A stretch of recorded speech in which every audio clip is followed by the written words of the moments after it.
وقفت على حادثة عجيبة.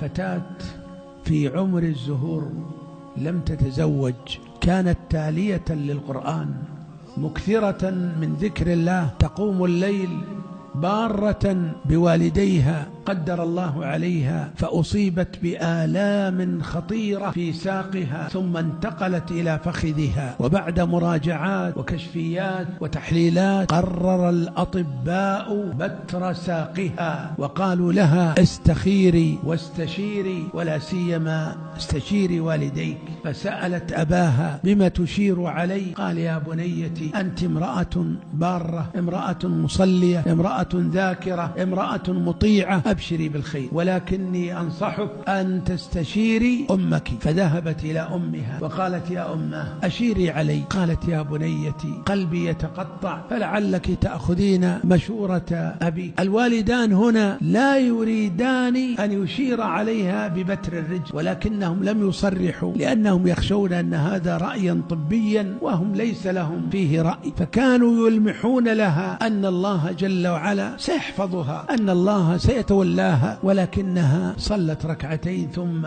ارتاحت لإجراء العملية، لأن الألم الذي في ساقها وفخذها لا يطاق. فجاءت إلى العملية وكان معها أخوها. أبوها قال لا أستطيع أن أحضر، فكان أخوها هو الذي معها. وكانت قبل تخديرها تقرأ آيات من كتاب الله وتذكر الله وتدعو ربها سبحانه وتعالى وتسأله أن يلطف بها. فأعطوها البنج، ثم أغمي عليها وهي تقرأ القرآن وتردد بعض الآيات وتردد بعض الأذكار. جاء الفريق لإجراء العملية وكانوا أحضروا المقص. هذا المقص في مقص كبير رهيب دقيق يضعونه على الساق فيبتر الساق والعظم.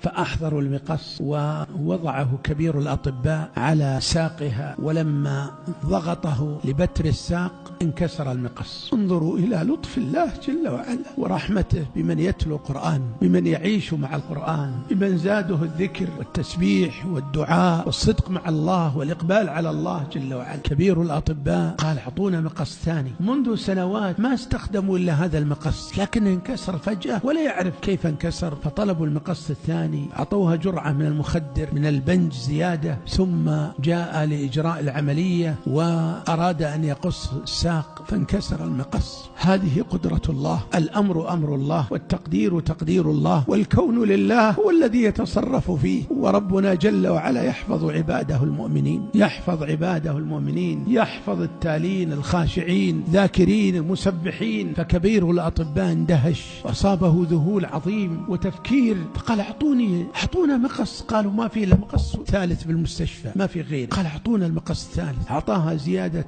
بنج، فجابوا المقص الثالث، ثم أراد أن يجري العملية فانكسر. فوضع يديه على رأسه وقال أعطوني ملف البنت، هذه لها شأن، هذه لها قصة. فأعطوه الملف وأخذ يفتش في الملف، فوجد أنها في حياتها قبل 11 عام أصيبت بحادث وأجريت لها عملية في فخذها وتم خياطة الجرح، وهي الآن عمرها فوق 20. فقام وفتح الجرح الفخذ، فلما فتح الفخذ وجد قطنا متعفنا من آثار الجرح السابق، وهو الذي يسبب الألم لها. من الذي حفظ هذه المرأة؟ من الذي حفظ هذه التالية الراكعة الساجدة القائمة التي تصلي في الليل وتقرأ القرآن البارة بوالديها؟ إنه الله سبحانه وتعالى. فيا أخي المبارك، حش مع ربك، حش مع القرآن، اعتصم بالقرآن والسنة، واحذر من شياطين الإنس والجن، احذر من أصحاب الشهوات والشبهات أن يضلوك وهم في ثنيات الطريق يعترضون الناس، يعترضون الشباب من أجل أن يفتنوهم بشهوة أو شبهة. اصدق مع ربك